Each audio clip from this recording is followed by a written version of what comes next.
আমাদের বিএনপির ভারপ্রাপ্ত চেয়ারম্যান তারেক রহমান 25 তারিখ বাংলাদেশে আসবেন।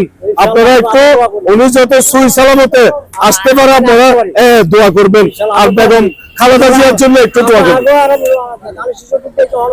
আলহামদুলিল্লাহ আলহামদুলিল্লাহ। আসসালামু আলাইকুম। মাসুম দাও আরিফ কই একটু আরিফুর হাসে পাতা আরিফ দাও জুয়েল কই এদিকে আসো। ইতারা হয়তো নবাবে দুজনের 50 60 টাকা দিত।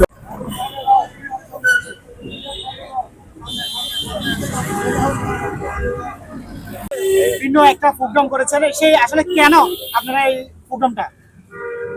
ধন্যবাদ আপনাকে।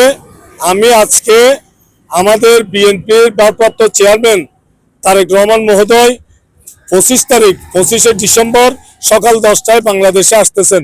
দীর্ঘ প্রায় 18 বছরের কাছাকাছি সময় বিদেশ এবং স্বদেশের ষড়যন্ত্রের শিকার হয়ে উনি নির্বাসিত জীবনযাপন করেছেন। তো উনি যে আসতেছেন সারা বাংলাদেশের 20 কোটি মানুষের এটা একটা খুশির বিষয়, তেমনই খুশির সাথে সাথে একটা শঙ্কারও বিষয় আছে। সেই শঙ্কার কারণে আমি চিন্তা করলাম আমার সাধারণ মানুষ, এই যে রিক্সাওয়ালা খেটে খাওয়া বাইরা, ওদেরকে খাবার বিতরণের মাধ্যমে আল্লাহ যেহেতু তারেক রহমান সাহেব বাংলাদেশে যে 25 তারিখ আসতেছেন ওইটাকে সুই সালামত উনি বাংলাদেশে আসতে পারেন এবং কোনো বিপদ না হয়, সেজন্য দোয়ার উদ্দেশ্যে আমি এই খাবার আয়োজনটা করেছি। সাধারণ রিক্সাওয়ালাদের মাঝে আমি খাবার বিতরণ করেছি, দোয়া চেয়েছি।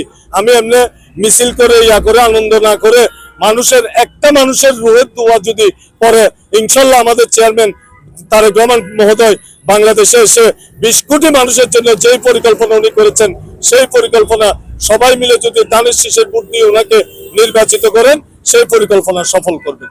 আসলে আমাদের বিএনপির ভারপ্রাপ্ত চেয়ারম্যান তারেক রহমান মহোদয় লন্ডনে থাকলেও উনি কিন্তু বসে থাকেন নাই। উনি এখানে থেকে রাতের পর রাত বছরের পর বছর চিন্তা করে বাংলাদেশের প্রান্তিক মানুষের জন্য, খেটে খাওয়া মানুষের জন্য, গার্মেন্টস কর্মীর জন্য, রিক্সাওয়ালা ভাইদের জন্য, কৃষক ভাইদের জন্য, ছাত্রছাত্রীর জন্য, তরুণ তরুণীর জন্য কোথায় কি করতে হবে একটা পরিকল্পনা করেছেন। ওই পরিকল্পনাটা উনি ওইখানে বসে করেছেন, কিন্তু সময় এবং রাষ্ট্রীয় পরিস্থিতির কারণে অনেকগুলো ওনার পরিকল্পনা আমরা মানুষের কাছে পৌঁছায় দিতে পারি নাই। সেজন্য তারেক রহমান সাহেব এই 10 ডিসেম্বর আমাদেরকে ঢাকা ডেকেছিলেন। ডেকে একটা সেমিনারের মাধ্যমে ওনার পরিকল্পনাগুলো আমাদের যুবদলকে উনি শেয়ার করেছেন। ওই শেয়ারের অংশ হিসেবে আমি মাঠে ঘাটে কৃষকদের কাছে, তরুণদের কাছে, স্কুলে রিক্সাওয়ালা ভাইদের বাড়িতে বাড়িতে দরজায় দরজায় গিয়ে ওনার এই পরিকল্পনার কথাগুলো মা বোনদেরকে, তরুণদেরকে, শিক্ষার্থীদেরকে, রিক্সাওয়ালাদেরকে, কৃষকদেরকে বোঝানোর চেষ্টা করছি, যাতে মানুষ বুঝে দানের শীষের পক্ষে থাকে।